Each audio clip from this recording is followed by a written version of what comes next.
Now, look. We get so caught up in that conclusion that we miss something very, very important that pertains to John 18, and it pertains to what Hananiah, Mishael, and Azariah said. Look at verse 18 again. They say, we will not serve your God.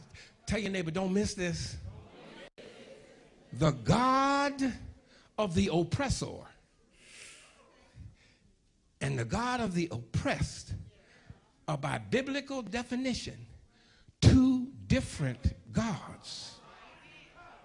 Pilate and Jesus were serving two different gods.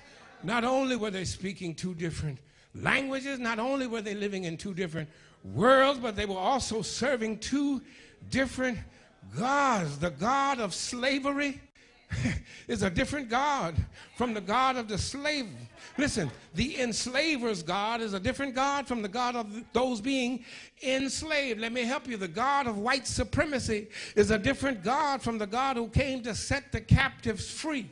The God who supported apartheid, the God who approves of shock and awe, the God who winks at collateral damage, the God who rubber stamps the racist exploitation of a people and all the world's resources. That ain't the God who took on the form of a servant and became obedient even unto death. Because beware of who you're talking to. You might be talking to somebody serving a different God. Listen, the God who says that black folk are inferior is not the God who said, I made you in my image and you are mine. The God of sexism is not the God of Sojourner Truth or of Harriet Tubman. The God who loves America and America only is not the God whom Jesus said, for God so loved the world that he gave his only begotten Son.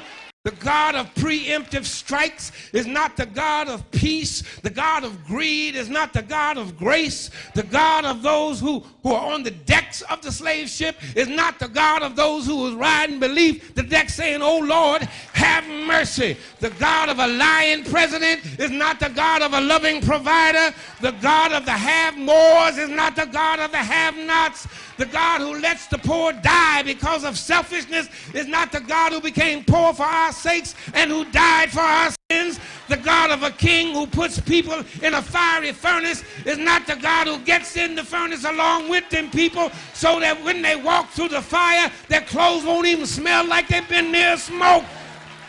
And I ain't talking about Allah and Yahweh being two different gods. They're the same God. I'm talking about the God of the slaveholder, Nebuchadnezzar, and the God of the slave, Hananiah, Mishael, and Azariah. The God of the colonizer, Pilate and the Italians, and the God of the colonized, that's Jesus, and the Palestinian. Those are two different gods. The God of a king who keeps secret prisons is not the King of Kings who always keeps sacred promises.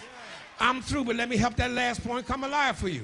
Say this, the God who keeps secret prisons is not the God who keeps sacred promises.